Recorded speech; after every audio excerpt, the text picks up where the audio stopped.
நீங்க முன்னாடி வீடியோல பார்த்துருப்பீங்க.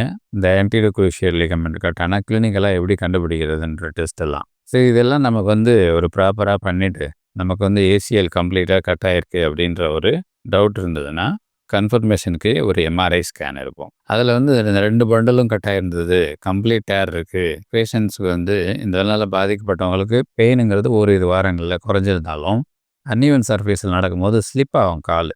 2வது படி ஏறி இறங்கும்போது தான் பேலன்ஸ் இல்லாம தடுக்கி விழுவாங்க. ஸோ அந்த மாதிரி இருக்கும்போது கம்ப்ளீட் டேருக்கு நம்ம இந்த கேமரா வழியா ஆர்த்ரோஸ்கோப்னு சொல்கிறோம் இல்லையா? ஸோ அது வழியா அந்த ஏசிஎல் ரீகன்ஸ்ட்ரக்ஷன் அப்படிங்கிற மைனர் சர்ஜரியை பண்ண வேண்டிய அவசியம் கண்டிப்பாக உண்டு. நிறைய பேர் இந்த சர்ஜரியெல்லாம் பண்ணணுமான்னு கொஞ்சம் டவுட் இருக்கும். ஸோ அதை பற்றின வீடியோ நான் ஆல்ரெடி உங்களுக்கு அவேர்னஸ் வீடியோ கொடுத்துருப்பேன். ஒன்று இந்த ஏசிஎல் கம்ப்ளீட்டாக கட் ஆனது தானாக கூடாது. 2வது முக்கியமான விஷயம் என்னன்னு கேட்டிங்கன்னா, ஏசிஎல் இல்லைன்னா உங்களால் ஃபிசிக்கலாக ஆக்டிவாக இருக்க முடியாது. அதே சமயத்தில் இது சீக்கிரமாக இந்த மூட்டு தேய்மானம் ஆகிடும். ஸோ அதுக்காக ஏசிஎல்ஸ் கம்ப்ளீட்டாக இருக்கும்போது அதுக்கு ட்ரீட்மெண்ட் ஏசிஎல் அனட்டாமிக்கல் ரீகன்ஸ்ட்ரக்ஷன் அப்படிங்கிற இந்த கேமரா வழியாக பண்ணக்கூடிய ஆர்த்ரோஸ்கோபிக் சர்ஜரி அவசியம். இதுவே பார்ஷியல் டேர் பாதியாக கிழிஞ்சிருக்குன்னா நம்ம இந்த பிஆர்பி அப்படின்னு கேள்விப்பட்டிருப்பீங்க, பிளேட்லெட் ரிச் பிளாஸ்மா அப்படிங்கிறது. அப்படின்னா என்ன அர்த்தம்னா, நம்ம பாடியில் இருக்கக்கூடிய பிளட்டில் செல்ஸ் இருக்கு இல்லையா, ரத்த அணுக்கள், டபிள்யூபிசி, ஆர்பிசி, பிளேட்லெட் அப்படின்லாம்.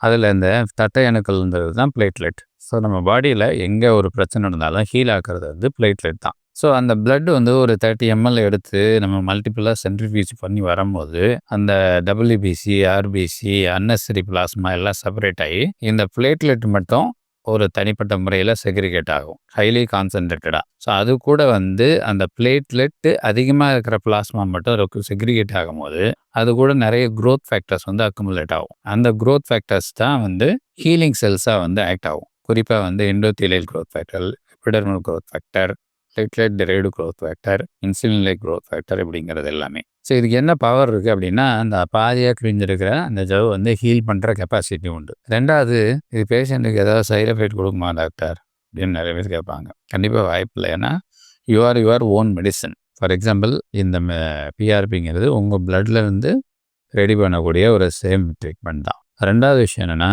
கம்ப்ளீட் டேருக்கு பிஆர்பி போட்டால் போதுமா அப்படின்னு கேட்கக்கூடாது.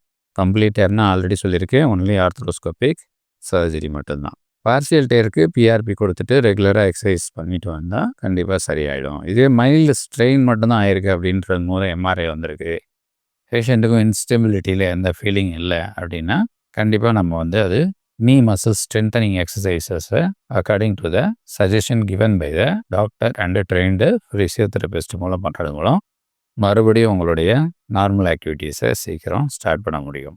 இது தாண்டி ஏசிஎல் சம்மந்தமாக எப்படி இன்ஜுரி ஆகும், அது ஆனால் எப்படி கண்டுபிடிக்கிறது, அது கண்டுபிடிக்கும்போது எந்த மாதிரி டைப்ஸில் இருக்கலாம், அதுக்கான ட்ரீட்மெண்ட் என்னன்றது சந்தேகம் இருந்தால் கண்டிப்பாக எந்நேரமும் நீங்கள் என்னை ஆர்த்தோடம் ஸ்பெஷாலிட்டி சென்டரில் சந்திக்கலாம். உங்களுக்கு உதவி செய்ய காத்திருக்கிறோம். நன்றி, வணக்கம்.